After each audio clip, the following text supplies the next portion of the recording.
Speaker ma'am, honorable member is a scholar in his own right, a very erudite and well-read person, and I can hardly disagree with any of the points raised by him. Having said that, just to put the record straight, never and nowhere in the answer it was mentioned that we are satisfied with number 76. The question is, why not number 1? And therefore, this is no way reflection of satisfaction. The only reference of this Transparency International was brought in just to cite that the honorable member had very rightly pointed out to a report called Political and Economic Risk Consultancy Limited report, where he rightly mentioned that the level of the Indian bureaucracy efficiency was rated very low. Yeah. When we try to study this report, of course this report is a very recent one. It was conducted by a private agency on a limited survey of about 600 sample, out of whom just about 500 or 600 were from India. The idea was to just to bring to the notice of the honorable member and the other members that we are always open to receive inputs, but there are a number of other reports as well. Some of them may be a little more credible, like Transparency International, which on the other hand says that in 2 years we have jumped 14 ranks.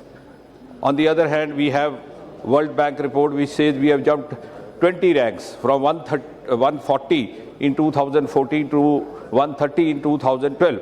Now, I am not saying that two wrongs make one right or that we should not jump to number 1. What I am just trying to humbly state is that there has been a progressive improvement even in the statistical ranking if we go by the different reports. That does not also mean that we should lose cognizance of the report which has been cited by the honorable member. I also agree with the honorable member that we can follow the best practices, but for that we should also have a political consensus. And across the party lines, I think every one of us agrees that we should contribute our bit to improved governance. The honorable Prime Minister, soon after the formation of the government, gave us the mantra of maximum governance. And in the last 2 years, a number of such decisions were taken to ensure that every officer is able to perform to the best of his ability, able to perform to the best of his potential, and able to exercise his initiative. To cite just a few of them, the Prevention of Corruption Act, which is envisaged to be brought in, encompasses certain provisions to streamline the Corruption Act and also provide safeguards to these officers. We have modified the transfer policy as well. We have also modified the suspension rules of the civil servants working in the states. Now, coming to the other point, because 2-3 questions have been raised by the honorable member, and very rightly so, about the committee being formed, which he says. The proposal from his is welcome. We are always open to inputs. But I might just point out that over the last 10 years or so, even before this government came in, there has been a continuous process going on and deliberations going on in this direction. For example, the 6th Pay Commission in 2007 came out with certain recommendations, which included about the perks and the emoluments and the salary to be provided to a person engaging himself in lateral entry from one government department to the other or being hired. Similarly, the then government also had constituted or initiated a process of preparing guidelines in 2005. In 2011, the DOPT put forward these guidelines, and the then government in 2013 constituted a group of ministers under the then defense minister. And then the deliberations were done, a report was brought in, the then PMO was also taken into cognizance, and the then government decided that the issue is to be deferred. We have again taken it up. We are in the process of gathering inputs, and whatever inputs come to us. But I fully agree with the honorable member when he says that you should encourage entry at the younger level.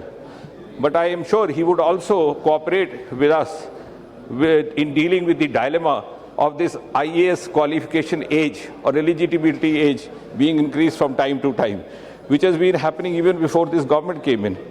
And we sometimes happen from certain political sections. I don't know whether the House is aware that the last cutoff for appearing for civil services today is 47 years. And at 50 years, you are eligible for retirement. And it has happened from time to time. Yes. on certain considerations which are extraneous to the merit of the issue as such. So if all of us evolve a consensus and go back to the criteria laid down by the IAS, which was inherited from the ICS, where we had entry only 27 or 28 years maximum, I think the issue would be addressed, which is being referred to by the Honourable Member. Thank you. Madam Speaker, I thank the Minister for his response, and I hope this committee will be set up, because when he speaks about a political consensus, it can only follow from a recommendation by the government. Then we can see whether the other parties will agree. But coming to my supplementary question, Madam, especially since the Prime Minister is also here, we have now in recent days had 2 examples of severe shortages of staff in the government. My committee, the Standing Committee on External Affairs, has identified the IFS cadre as one of the smallest in the world for one of the biggest countries. 140 posts out of just 912 are lying vacant in the Ministry of External Affairs. Yesterday, Madam Speaker, you remember the Minister of Culture stood up here and confessed that of his 15,000 sanctioned posts, only 10,000 are filled. He has 5,000 vacancies. So my question to the Prime Minister and to the Honourable Minister in the Prime Minister's office is, he has mentioned there is an Administrative Reforms Commission. But if he has read the report of the last Administrative Reforms Commission, I have it with me, it says the Commission is of the view that lateral entry should be done even up to the level of additional secretary, which is a leadership position from which one can aspire to reach the Secretary of Government. So the Administrative Reforms Commission has also recommended lateral entry. Various standing committees have done so. The idea is bring in blood from the private sector, the academic sector, the NGO sector, the universities. Let us have people who will inject new life into our bureaucracy, and we will get better results. We won't have to worry about being 76th. But the important point is, at least as a mechanism for filling vacancies in this government, which has the highest record of vacancies across all ministries and across the judiciary, can you please consider lateral entry? Thank you, Madam Speaker. Madam Speaker, I think part of what has been raised by Honourable Member has already been actually answered by him, and there is no conflict of opinion as far as that is concerned. He is right that in certain filling up of certain senior posts, you have sometimes constraints.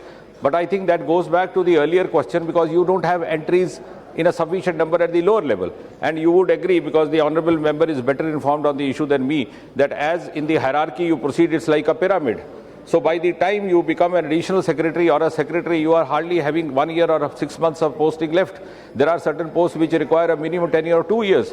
That is why the Government of India has certain posts, like for example the post of Home Secretary, Defence Secretary, Foreign Secretary, Cabinet Secretary, who have a 2-year term.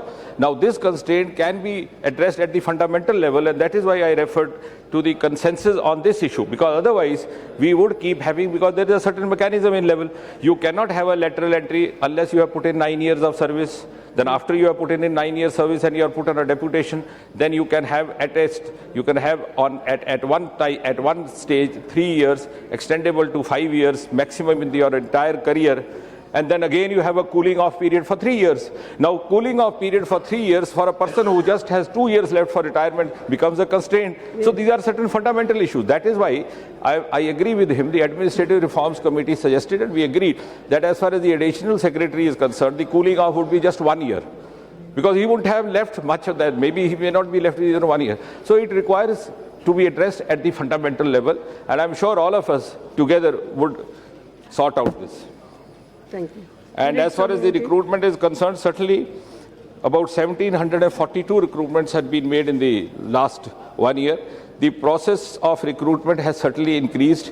We have now a mechanism which is much more expeditious, and we have also tried to bring in transparency, try to bring in ease. Like, for example, under the guidance of Honourable Prime Minister, from the 1st of January this year, we have abolished interviews for the lower posts, particularly C and D. That not only brings more impartiality, it gives a level playing field for all the youth, and at the same time, it also cuts down on the huge expenditure and wastage of time which went on in conducting interviews. For every post nowadays, you have thousands of candidates applying. So this is just one example. We are already moving in that direction. Okay.